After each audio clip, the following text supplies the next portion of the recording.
नमस्कार, मी लक्ष्मीप्रसाद पटवारी. नमोस्तुते व्यास विशाल बुद्धे फुल्ला रविंदा यतपत्र नेत्र येन त्वया भारत तैल पूर्णः प्रज्वालितो ज्ञानमय प्रदीपः.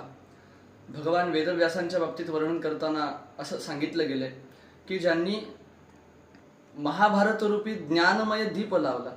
महाभारत हे खरोखर धर्मेच अर्थेच कामेच मोक्षेच भरतर्षभ यदि हास्ति तदन्यत्र यन्ये हास्ति न तत्क्वचित.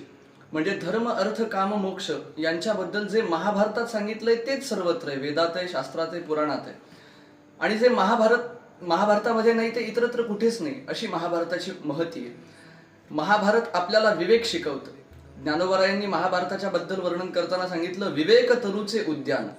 त्यामुळे जीवनामध्ये विवेक हवा असेल, जीवनामध्ये कसं वागावं, धर्माप्रमाणे कसं जगावं याचं मार्गदर्शन हवं असेल तर महाभारतासारखा अत्यंत सोपा ग्रंथ उपलब्ध नाही.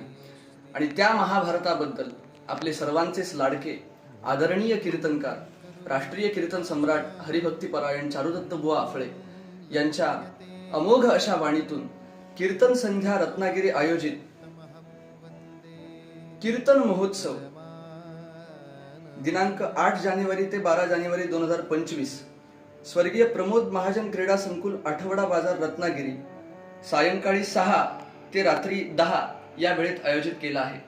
तरी आपणा सर्वांना माझी नम्र विनंती की आपण याचा आस्वाद घ्यावा.